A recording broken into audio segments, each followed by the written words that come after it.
Hey everybody, sorry for this horrifically different quality of sound and visuals and lighting, but my phone's acting crazy, so I have to record this on the laptop, which is a really great laptop for everything except for apparently the webcam. But that's fine. I'll just be washed out and like extremely brightly colored, white, glowing. It's fine. So as I said in my last video, the coming topics for the YouTube Pagan challenge were really, I didn't know if I'd have enough to say for like a whole video's worth. So I'm going to combine week 11 and week 12 into one as the sun and moon. I think that makes sense. They are very related, obviously. They're huge celestial things in the sky for Earthlings, you know. We see it a lot, both of them, every day. Well, almost every day, I guess, for the moon. But you know what I'm saying. They relate, quite obviously, so I think they can get combined pretty easily. As far as what the moon and the sun mean to me, I mean, it's not like I don't know how to put this. It's not like I imagine them as being some unbelievable thing, some unreachable, magical thing. Like they're such an integrated part of human life that, I mean, like, yes, I see the moon as a feminine energy, mostly because of, you know, menstrual cycles and the relation to the moon cycles and how, on average, like, the amount of time in a menstrual cycle is similar to the moon cycle, you know. I mean, most ladies out there know what I'm talking about. You know, so I do see the moon as a feminine energy, and I do see the sun as a masculine energy. I see, but both of them, I mean, it's not like super black and white. Like, I don't see them like the moon, that's the goddess, the sun, that's the god. Like, it's not so defined as that in my mind, because they both have, it's not so polarized. You know what I'm saying? Like, the moon reflects light from the sun, you know, like, they are interconnected. The moon, we wouldn't even be able to see the moon without the sun, you know. I mean, the moon has the perfect size to block out the sun's light during an eclipse. Like, you know, they're super interconnected, and it's not so black and white. And masculine and feminine energies easily mingle together in everything else. So in the moon and the sun, it feels that way to me too. You know, yeah, they have maybe one stronger than the other, but they're much closer to gender neutral in my mind than I think, from what I've seen other people say. Like, I think it's much more gender neutral in my mind. And then also, you know, obviously, like, a lot of people, you see the sun as, like, you know, great god, which I don't disagree with. The sun is an extremely important part of making life happen on Earth, and it's also an extremely important part of our entire solar system.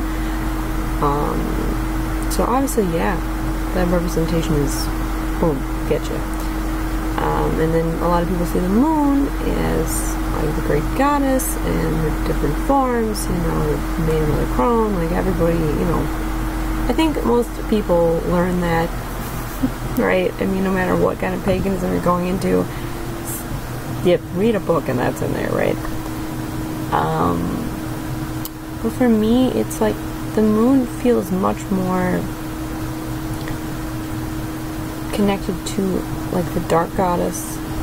The earth, to me, the Mother Earth, is definitely like the the great goddess, like, you know, the goddess that you think of when you think of like motherly warmth and love and things like that. Like, that's the earth. And because she's always there.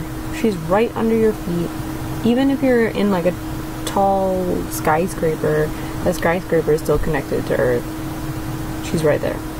And that's that motherly love and, you know, that all-encompassing kind of supportive, literally supporting you all the time. You know, that's what the earth is for me. I guess you would also have some sort of maiden aspects where, you know, the cycles of the season and stuff like that, which obviously relate to the sun as well, but, you know, that's obviously, it's very evident on Earth. Like, all this stuff happens on Earth. The seasonal changes are Earth things. So that's Earth, right? And then Earth is asleep in winter, which people view as like time of a dark goddess. But if you look up at night, there's the moon, right? She's there all the time too. She, to me, encompasses the dark goddess. Just that, you know, she's the dark goddess. She's that fourth stage, that ignored stage, that feared stage in the goddess cycle. That's just her. I mean, it, you know, there's obvious symbolism because she's out when it's dark. Crazy. And obviously, you know, she does, if you know, you see the maiden mother crone in the waning waxing moon, right? But even then, even when she's full and bright, that doesn't mean to me like mother. It's like the moon is still an alien thing. As much as she is, oh my god, the cat scared me. As much as she's there all the time and part of earthling life, it's still, to me, she's alien. She's far away and distant and mysterious, right? That's the moon. And when she's bright and full, it's more like this is the time when the crone, the dark goddess, she's like, she shines the way. Just as much as she's mysterious, she's wise, and she shines the way for you. You know, she holds the lantern up and guides you when you're ready, right? She can be distant and terrifying and, you know, extremely intimidating. You know, she can be dark, but she can also light the way. She's just not, it's not like the Mother Earth, where she's there, she supports you, she's like, shows you this unconditional love, no matter what. But sometimes you need your ass kicked, right? And that's what the dark goddess is there for. She's like, you know, yeah, you know, I probably love you and all that, but sometimes you need some tough love to get stuff in your head, you know. And sometimes life isn't all hunky-dory, happy sunshine, and the dark goddess lets you see that, you know, that real shit, you know. I don't know, that's how I view it, you know. And I've always had a love of the moon and sun as just being like a human being naturally does. I love summer, I love the heat.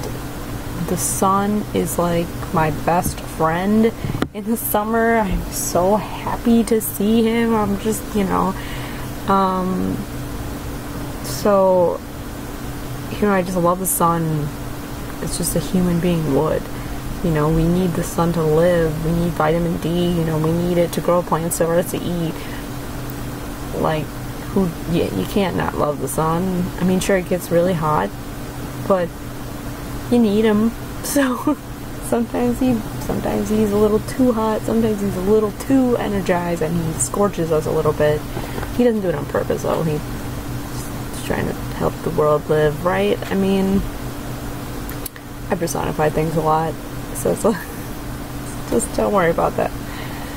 Oh, but yeah, so obviously then too, if you look at the cycles of the moon and the sun,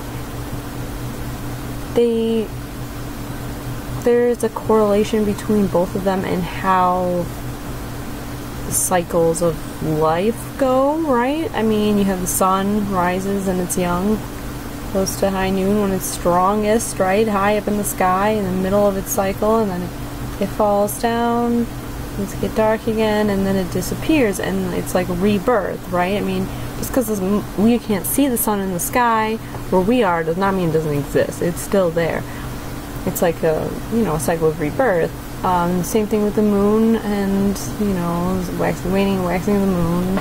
You could argue that's very similar symbolism. It just takes, you know, 29 days or whatever instead of one. You know, there's symbolism of that in there as well. But yeah, so as I said, I really don't have much more else to say. I did recently buy a book. Let me see if I can find it. I did. It's called Moon Lore. I have not cracked it open yet because I have gone book crazy this last month. I have bought so many new books. I mean, this is just a small chunk. Oh, wait, one's a sketchbook. Well, that doesn't count. But, God, I have literally, I'm on my bed. I have a pile of books over there that are my, like, read-me pile. It's enormous. It's enormous. I don't know what to do. But yeah, so, I mean, I got this. Oh, and then I got another kind of similar subject. This called Shadow Dance. Obviously, gonna have price books a lot. That's where I'm always at. I basically clean them out of any pagan books that are interesting to me. I clean them out whenever they get new books. It's just, bye. Sorry, anyone in my area that wants books like this, because I bought them all. But yeah, so I have tons of books that I'm reading that kind of relate to the subject, or will be reading. So hopefully, I mean, I might have more to say someday, but right now that's all I got. I don't even remember what week 13 is, so I have no idea what that video is going to be like. I'll have to look it up. As far as future videos from me other than that, I mean, like I said, I have all these books to read, so I might make some videos about that. I think that'd be interesting, right? I mean, I have lots of books. I also have to go, I really need to go through my books. My living space is a mess, and main concern, or main reason, basically, it's clothes and it's books. I've gotten rid of tons of clothes. I have gotten rid of garbage bags full of clothes. But I've only gotten rid of 6 books. 6 books I have gotten rid of, but that's mostly because I haven't gone through all of them. Gone through like a tiny fraction of the amount of books I have. So yeah, we'll see how that goes. But that might make me make videos on at least the different pagan books I have. I mean, I have way more than just that, trust me. I mean, I can make a library with just pagan books I've got, but I also could make like 10 libraries with all the fiction I have. So I don't know, maybe that'll be what I do next. We'll see. So I have tarot card videos to make, book videos to make, and, you know, perhaps continuing this Pagan challenge videos if I'm not super lazy again. Yeah, so hopefully I'll make more. I'm sorry I'm just extremely inconsistent with videos, but that's just the way my life goes lately. I'm lazy and have a crazy work schedule, so it just happens. But that's it for today. See you guys next time. Have a good day.